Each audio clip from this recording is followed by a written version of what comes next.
即係我見到佢哋有個活動叫做智家樂智叻家長靜觀課程。咁智叻家長一見到呢幾隻字咧，跟住你又有興趣啦咁樣，因為即係你好明顯知道應該唔係幫到我就幫到小朋友噶啦嘛。咁跟住就因為又有我自己識嗰幾個朋友啦，咁所以我哋就又一齊去參加啦。咁其實靜觀我之前有聽過嘅，咁但係咧你話好實際去研究咧，其實就冇嘅。咁我哋喺入邊就會佢哋學咗好多種唔同靜觀嘅方法啦，有啲我做到嘅，但有啲係真係做唔到。咁但係佢哋就都係嗰句啦，冇話啱定唔啱嘅，你哋自己可以喺入邊慢慢去感受下，即係其實學下點樣同自己個身體溝通，點樣去聆聽下你嘅身體。咁喺嗰個過程，我自己覺得啦，我自己學識就係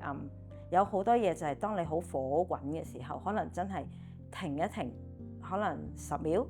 可以嘅就1分鐘。咁你個人即係叫自己靜一靜落嚟，可能慢慢諗下咧，係會好啲嘅，冇咁容易發火嘅。咁當然就係對方唔好再刺激你。咁但係如果係即係當你自己冷靜咗之後咧，其實你褪後少少，你好似可以諗多少少嘢。佢哋好提醒我哋就係你要先照顧好你自己，你先至可以照顧好你嘅小朋友。如果你個情緒係唔好咧，你係冇辦法照顧好你嘅小朋友。因為我翻屋企都會分享嘅，咁當然你要好濃縮咁同佢講啦，因為阿老公都唔會好有耐性聽你講嘢。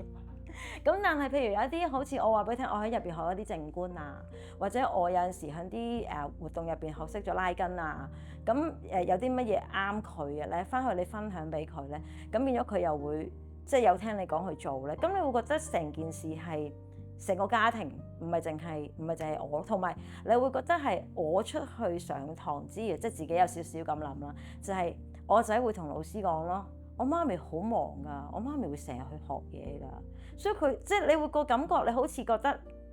阿仔好似都話俾你聽，佢有少少欣賞媽咪都好好學。咁既然媽咪都咁勤力，咁佢咪會都懶少啲咯。即係我唔敢講佢好勤力，但係佢會懶少啲咯，因為佢會知道唔係淨係小朋友要返學㗎，唔係淨係小朋友要學習㗎，其實大人都要學習㗎。